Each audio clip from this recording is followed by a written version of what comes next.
सगळ्या जगाने कौतुक केलं, सगळं जग मोठं मानायला लागलं, पण जो व्यक्ती स्वतःच्या मायबापाला विचारत नसेल, धिक्कार आहे त्याच्या जीवनाचा, धिक्कार आहे। आज स्वतःला जर आपल्याला वाटत असेल आपण फार मोठे झालो जीवनामध्ये, तर कुठल्या पदाचा अभिमान जीवनामध्ये करायचा नाही, कारण आज आपण ज्या ठिकाणी आहोत ते आपल्या मायबापाच्या पुण्याईने आहोत, हे कायम लक्षात ठेवायचंय।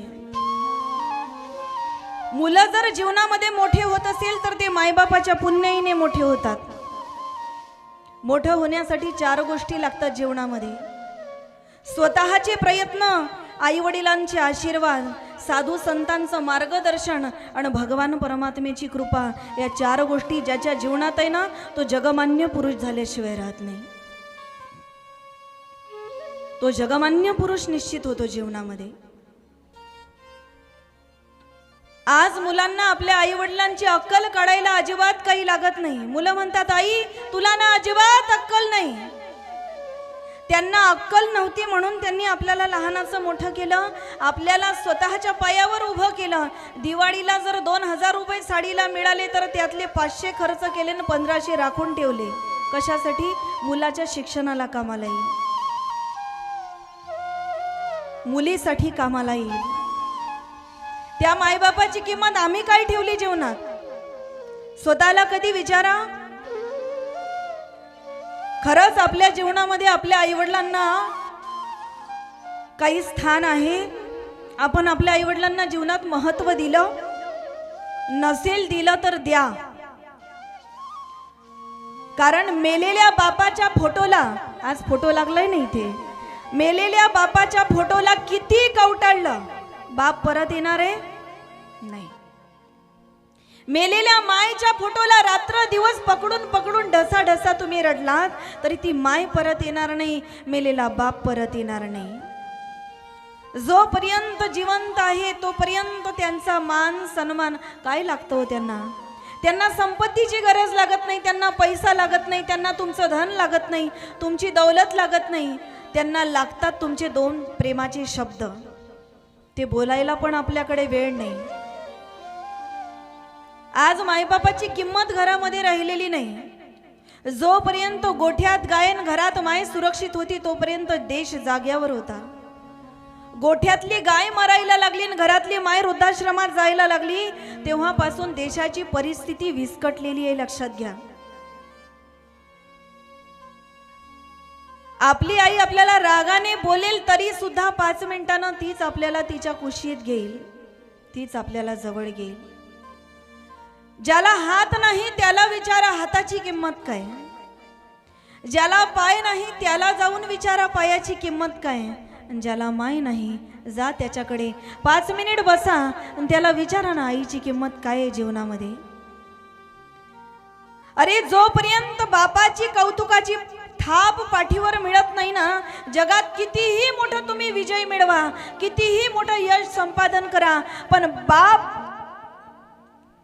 बाप जर थाप मारायला नसेल ना, त्या यशाला कवडीची किंमत नाही, लक्षात घ्या। त्या यशाला कवडीची किंमत नाही। जीवनात मोठं झाल्यावर तेव्हाच आनंद होतो जेव्हा आईचे कौतुकाचे शब्द आणि बापाची प्रेमाची थाप पाठीवर पडते ना, त्यावेळेला जीवनात खरा आनंद मिळतो। सगळ्या जगाने कौतुक केलं, सगळं जग मोठं मानायला लागलं, पण जो व्यक्ती स्वतःच्या मायबापाला विचारत नसेल, धिक्कार आहे त्याच्या जीवनाचा, धिक्कार आहे त्याच्या जीवनाचा। ज्या यशासाठी तुम्ही रात्र दिवस मरमर करताना, यशाच्या मागे धावताना, ते यश आपल्या आईवडिलांच्या पायाजवळ आहे।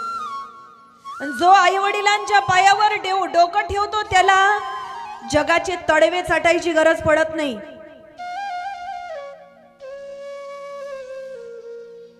काही लोकांना आपल्या आईवडिलांची पण लाज वाटते, काहीतरी दिसायला आपल्या एवढे सुंदर नाहीत म्हणून।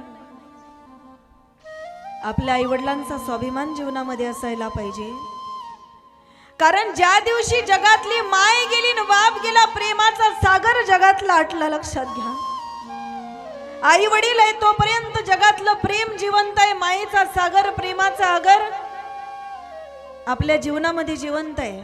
आई वडील जीवनातून वजा झाले की जगण्याला पण अर्थ नाही. जीवनाची किंमत पण त्या दिवशी आपल्याला त्या ठिकाणी कळणार नाही, जगण्यात किंमत राहणार नाही. आई वडिलांचा सन्मान प्रत्येक व्यक्तीने जीवनामध्ये केला पाहिजे. काय करत नाही ते आपल्यासाठी. हाडाचे काळ, रक्ताचं पाणी, जीवाचं रान करून त्यांनी लहानाचं मोठं आपल्याला केलं. बाप अजूनही तिथं राहिला, पण आपल्याला उंच शिखरावर नेऊन ठेवलं.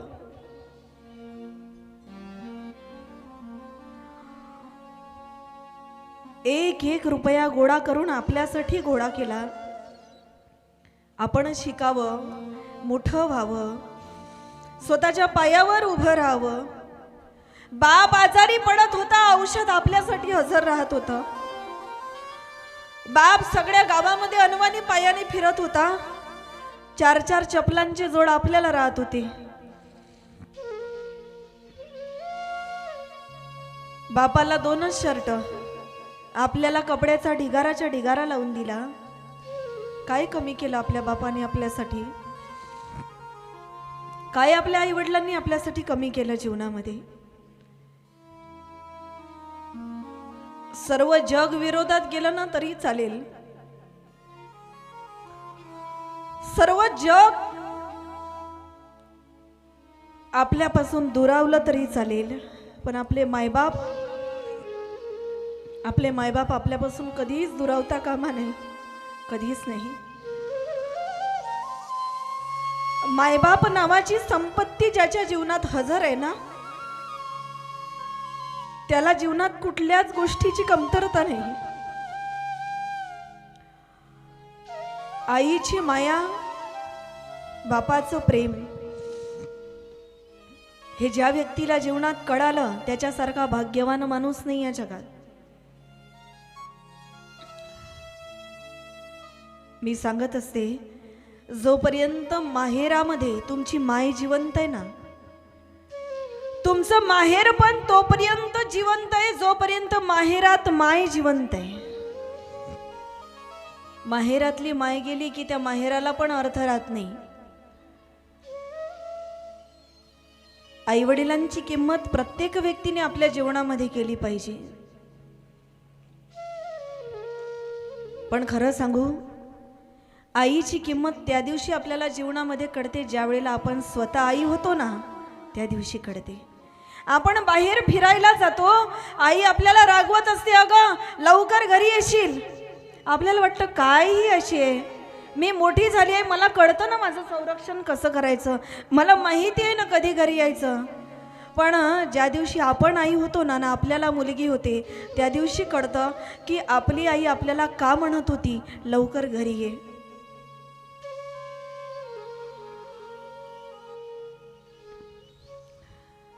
आई वडिलांचं प्रेम कळण्याकरिता या जगाला ते प्रेम कळालं महाराज.